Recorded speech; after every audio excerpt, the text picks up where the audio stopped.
Yes, hello guys, welcome to a new session. And in the last session, we actually went about how to how to wrap our operations inside a transaction. And as I said, we are moving forward with our budgeting API. The next thing we are going to treat now is a wallet. And as you can see on the screen, I have already created a model for the wallet. I've also created a wallet service and creating the new wallet service method as we've been doing for all other services. I have also added it to our list of migration. So which means this wallet has already been migrated by me. So if we check our database, we will see that we already have all the columns that are needed when the wallet was created, when it was updated, the user ID, that is the user that actually owns the wallet, and the balance. And we are using the double precision. And the reason why I'm using double precision here is because in our MySQL um, documentation, it is stated that for maximum portability, code requiring storage of approximate numeric data values should use floats or double precision with no specification for precision or number of digits. So what we are doing now is we are leaving it opened and we will probably adjust it along the way. Let's see, we will see which one actually suits us the most, right? And for the wallet model, you will notice that I defined a couple of the user ID that we defined, the balance, and the name. So the purpose of this wallet is for us to know, let's say, for example, you can refer the wallet to as or account. So your account is either you can have different accounts, but I am assuming that you have a cash and you have a bank wallet. That is the total number of cash you have at hand and the total number of money you have in your bank. So this will also help you to know how much you've spent in terms of cash, how much you've spent in terms of bank.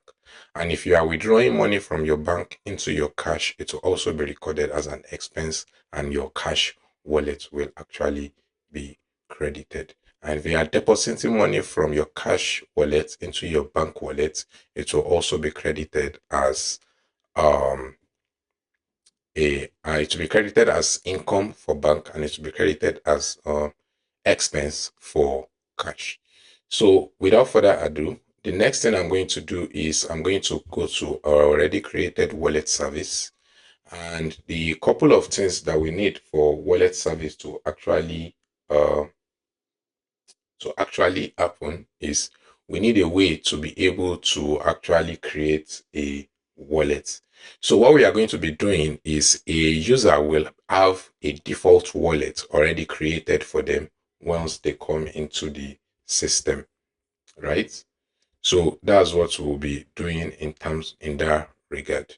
So what I'm going to do now is I'm going to come to the wallet service and I'm going to be creating some method. So the first method I will be creating is basically the method to actually create a wallet. So function, uh, yeah, a wallet, w wallet service, and the name of this function we'll be calling it create, right? And our wallet create will be expecting a data. So let me just quickly create the wallet request. So wallet request, or let me just call it create wallet. Wallet request is fine. Wallet request.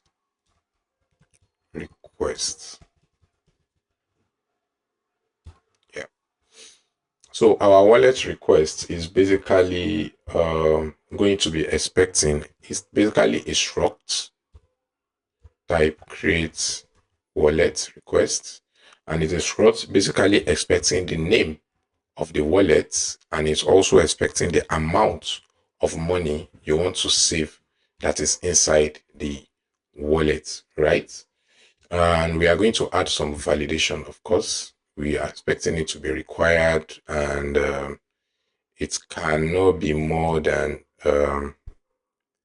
size, a max size of 100. Now, the reason why I'm setting the max as 100 is because during the process of generating our model, you can see that I set the maximum size here as 100. And if we check the database, you see that the maximum number of characters is 100. So we have to make sure that the number of characters that users are sending does not does not exceed that 100. So that's why I've added this validation here. And the next thing we want to do is also validate this is required, and we want to make sure it's minimum of 0 and a maximum of, let's say, we don't need to set a maximum actually. Yeah. So a minimum of 0, let me just see, let me say 1, minimum of 1, or let me just say 0. Let's say 0, minimum of 0. So anything above 0 is accepted. So now that we've actually done that, the next thing we want to do is we want to go into our wallet service and accept that request as wallet create wallet request. Yeah, like so. And the next thing we want to accept also is probably the user ID that actually owns the wallet's user ID, which would be an unsigned integer. Yeah, and that is it. So the first thing we need to do is we need to instantiate a new wallet. Let's say wallet. And okay, let me just call this wallet. Right.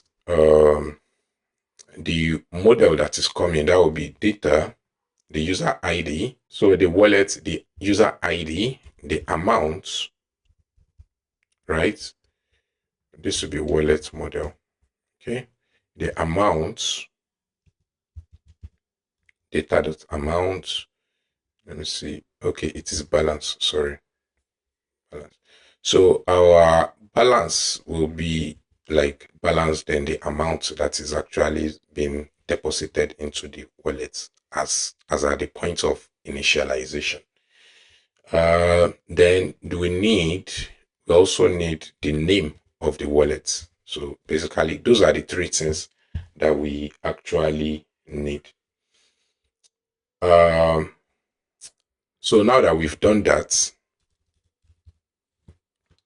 the next thing we need to do is we need to actually go ahead to actually create the wallet. And in order for us to create the wallet, we have to make sure that the name, there is no wallet with the same name and user ID. And that brings me to another implementation that we've not done.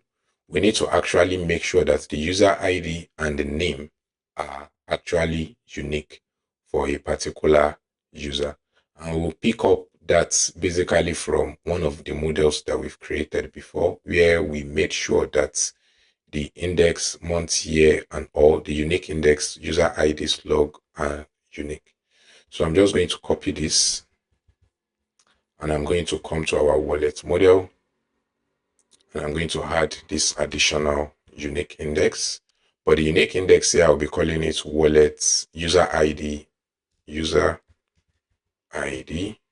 Let me just call it user ID and name. So I need to do the same thing, copy this right here and add to this. So this way now we've made sure that our user ID and our name will always be unique.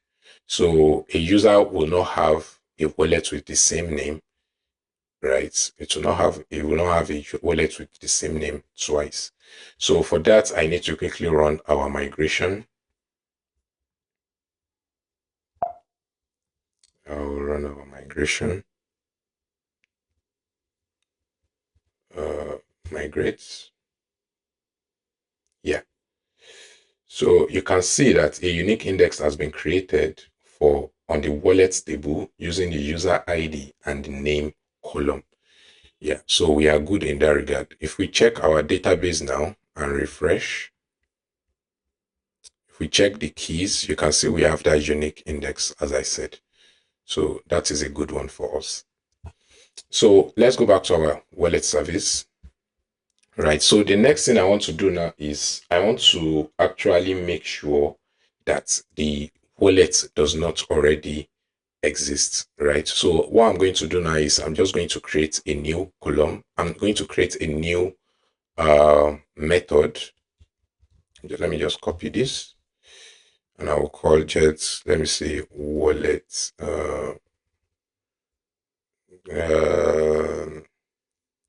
Okay, let me see how we did it in our category, in our budget service. So budget exists for, so I can just say wallets exist for name and user ID. So this will now accept the user ID and the string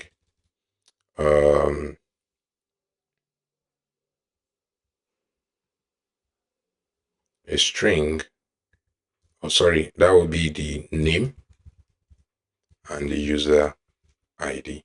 And the wallet name. And that will be a string, string. This will be user ID, right? So we want to be sure that there is no wallet with this name and the specified user ID. So I'm just going to go to our budget service and see, I'll just copy whatever is inside this method, wallet service, and paste right here. So this will be our wallet model, and this will be wallets.db, where user ID is equals to this, and the name is equals to this. So this will be user ID and this will be name. So this will be retrieved. Let me just call it wallet. This will be the wallet, right? Then if there is any error, this will return either a empty wallet model or an error. So this will be results first. I'm getting an error w dot. Oh, okay, this will be w dot wallet service. Okay, this should be db. Sorry, wallet service. So we have access to the db now. We are user ID. So we are checking our database to see if there is a wallet with the specified user ID and the name, right? Once we do that, we can then return the wallet. Let me just, yes, we can just return the wallet like so. Yeah. So now that we've actually done that, one thing we can do is, for now, let's leave it at that. Now that we've created the method to actually check if a wallet exists for a specified user and specified wallet name, the next thing we need to do is to actually continue with the process of creating a wallet. So what I'm going to do now is I'm going to say wallet.db.create wallet, right? And we are expecting an error of a result, of course, result. Yeah. So if the result is nil, is not nil, we want to return nil. So for the creation of wallet is either we return a pointer to models.wallet or error type, right? So we want to return nil or the error that actually occurred during the process of creating the wallet. So otherwise we return the wallet and to the user. So now that we've done that, I'm going to go back to our handler now. We are getting an error code somewhere. Okay, this should be DB. Thank you. So now that we've actually done that, so the next thing is for us to actually create an handler to actually create a wallet. So for that, what I'm going to do is I'm just going to come into our creation method in our budget right here, and I'm going to copy this into our wallet handler. So what I'm going to do is I'm going to remove everything here. Right, so what I need is the new wallet service, and I'm going to remove this. So this will be wallet service, right? And for now, so for that, we are creating wallet, right? And I don't need this. So we've gotten the authenticated user. Then we need to validate the create wallet request. Like so, we're expecting the name and we're expecting the amount. Then after binding the body request body, we send a failed validation response if the request is not valid. Then if everything is in place, the first thing we need to check is to actually see if there is a wallet that exists for that particular user. So we are going to say if wallet service. Oh, let me just check. Let me just say wallet exists, and we are also expecting an error. So we want to say wallet service dot exist.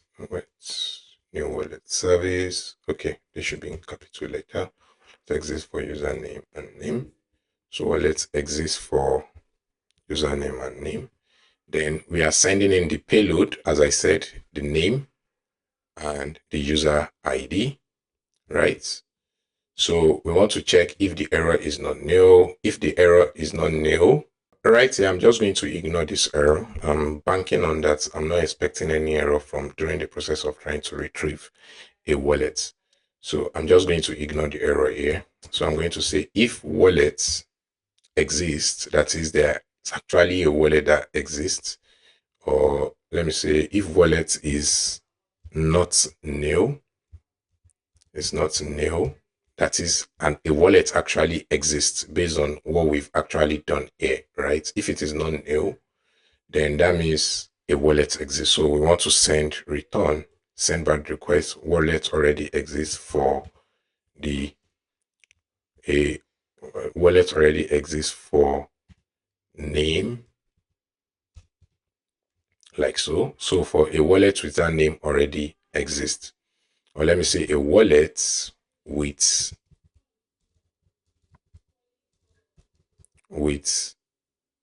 name then plus already exists. So we could like that. Yeah. Okay. So if the wallet already exists, then we are not going to create the wallet. Otherwise, we are just going to go ahead to call our wallet service and call create and pass our data, which is our binded payload and the currently authenticated user. Okay, so let me just pass this in like this. So we are also expecting an error. We're expecting a wallet or an error. Like this. Let's see, unresolved variable wallet.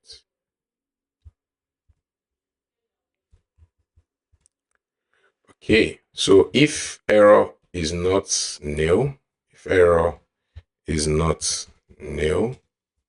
we want to return, let's just say common dot that means an error must have occurred that is not due to what the user actually did. So let's say an error occurred. Try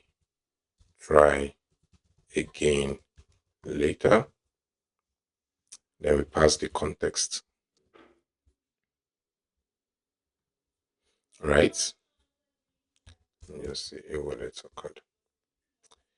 So otherwise, if that is not the case, we are going to send the wallet to the user.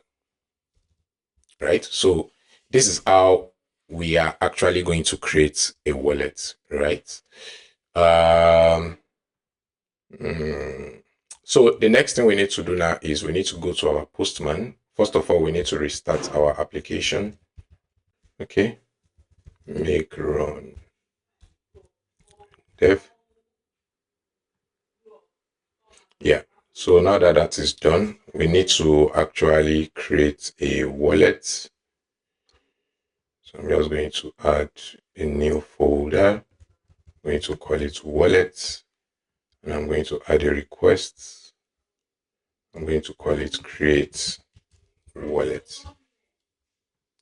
So it will be a post request, of course, and it will be wallet create. I'm going to remove that. So one thing I forgot to do is to actually declare the route. So I'm going to copy this right here, and I'm going to wallet, right? And I'm going to just pause this. So this should be wallet routes. Wallet routes. So this should be wallet routes. It should be store. So it will be wallet/store. Yeah. So passing the bearer token as we've been doing. Let's try to hit this endpoint now. So you can see not found. So we need to actually refresh our application.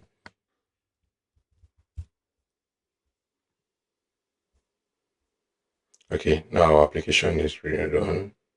Yeah, so we can see now it amount required title. So we are missing something. Okay, we are hitting the create budget. So this will be create wallet. Then we need to restart our application. Yeah. So if we hit it again, our application has not. Okay, we are getting an error on require max. Okay, on field name. Okay. Max 100.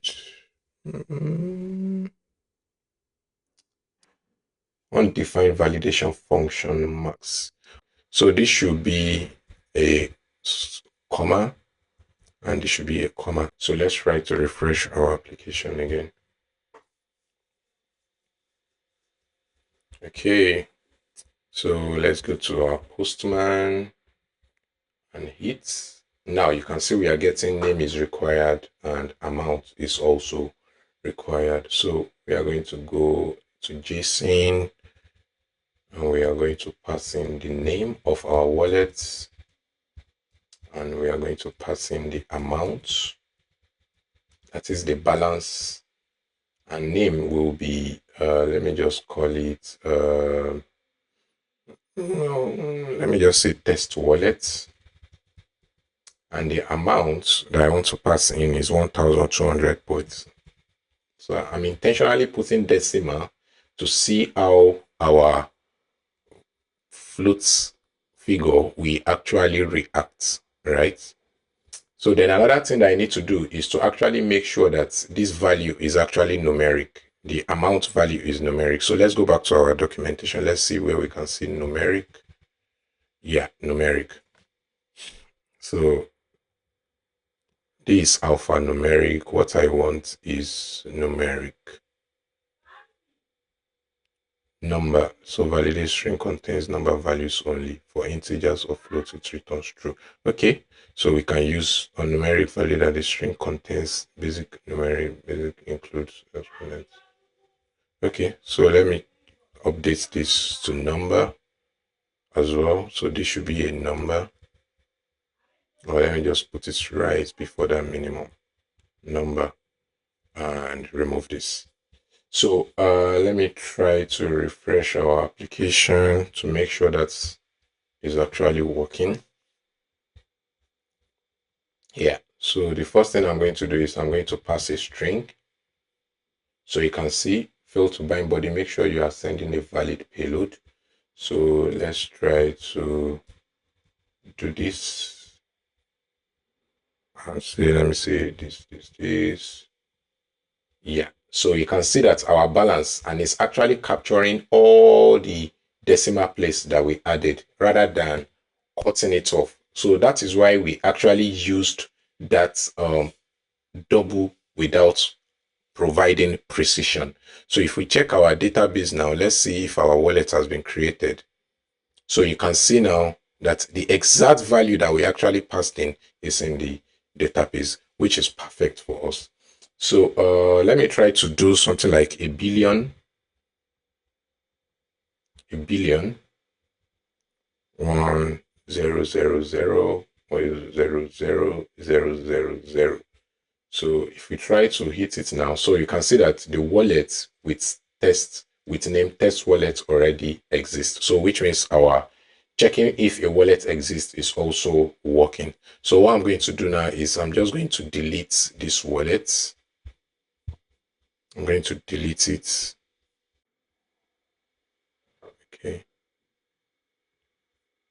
Okay, now that we've actually deleted the wallet, so let me try to save again. Yeah, so you can see that our wallet is actually being, the value of the balance of our wallet is being saved, and it is also capturing the user ID of the wallet. So that's basically how we are going to be creating a wallet.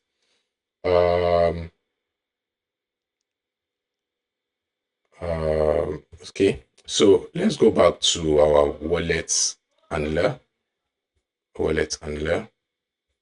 So this should be, let me hide this. This should be wallet created successfully. Now that we've done that, the next thing I want to do is to actually teach us how to actually generate the default wallet that I made mention of that we need for users that are already existing in the system to actually have.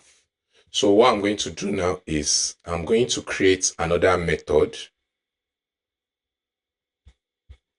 and I'm going to call it generate default wallet. I'm going to say generate default wallets. Remember that for this, I will not be doing any binding or anything of this. I will not be doing all of this validation. All I just want to do is generate a new wallet. That's basically what I'm going to do now. So I'm going to initialize all of this. I'm going to remove this. I don't care if the wallet exists. I'm going to remove this. So to generate a default wallet, so I'm just going to call this generate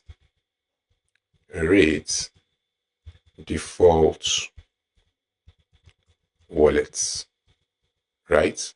So payload, I don't need a payload. All I need is the currently authenticated user, and if an error occurs, I want to, so I'll call this default wallets created successfully, and I will be sending an array of wallets. So this will be wallets. So let me create a method. So the method will be sending us an array of models.wallets, right? And this could also be an error. So now that we've actually created the method to generate the wallets, the next thing we need to do is let's create a wallets array of wallets. It is going to be a string, an array of strings of wallets, string, that is the name. So with the first one is, let me call it cash, and the next one is, let me call it bank. So I'm going to go through the lists of the wallets that we've created, and I'm going to create an instance for each of them based on this, right? So let me just call this name. So this will be name, the wallet, the user ID, the user ID, the amount or the balance, which will be 0 in this instance. And that is it basically. So before this, I just need to check if the wallet exists. So that will be W. Let me check. Let me go to our wallet handler, just how we did it right here. I'll just copy this and come back to our wallet service and do this. So wallet exists, that will be w.wallet exists. This will be the name, then the user ID, the ID of the user. Right, so if the wallet exists, we just want to continue. That is, the wallet is not new. Sorry, if the wallet is not new, that is, the wallet already exists for the user, we want to continue. Otherwise, we want to actually create the wallet like so. So I'm just going to say w.create wallet, and that will be the wallet model.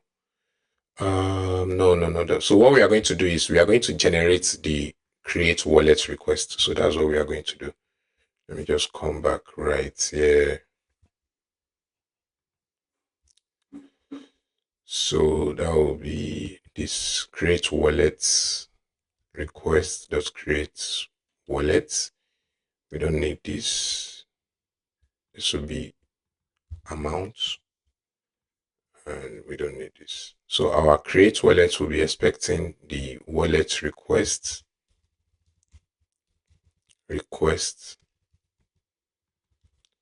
like this, and I think wallet request and the user ID of the user. Yeah, so this could be an error as well. So for now, I'm just going to ignore the error. This will be the wallet that was created, right? So one way to do is I'm going to say wallet created, and this will be a pointer to an array of models.wallet.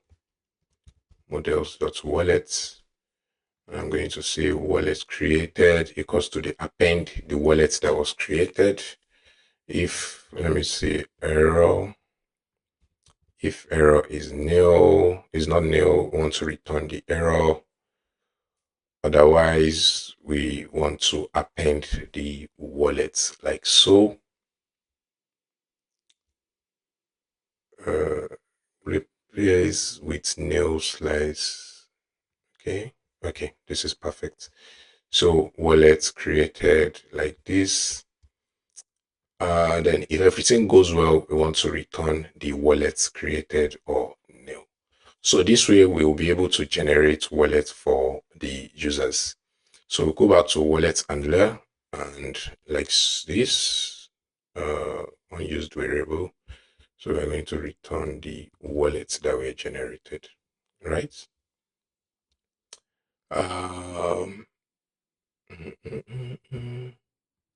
Or what we can do is, if the wallet already exists, we can just say wallet created append, right? Rather than returning nil or something. We can just, so that way we will always have a list of wallets to actually return to the user. And if the error is nil, we can just say that an error occurred during the process of generating the wallet, right? So let's look through this again. So the next thing we need to do now is let's go to our route and generate an API for that. So let's say generate defaults. Right? So this will be a post request. So let's make it a get request since we are not sending any data. And this will be generate default wallets. Defaults. Okay. So let me copy the URL. So now let's refresh our application. And let me duplicate this. So I'll call this generate default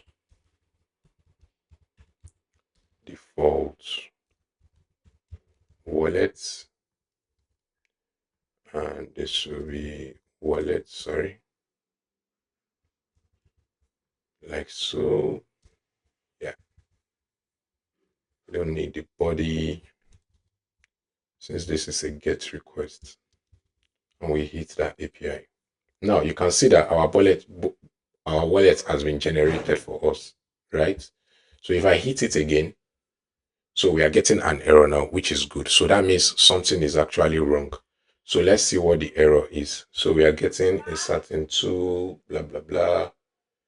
We are getting duplicate key not allowed. So you can see that the process of us checking for duplicate is actually working. So you can see that. So let me just check our code and see why it is not working. So generate wallet exists. We are pending. Okay, we are supposed to continue here. After appending, we are supposed to continue. So let's refresh.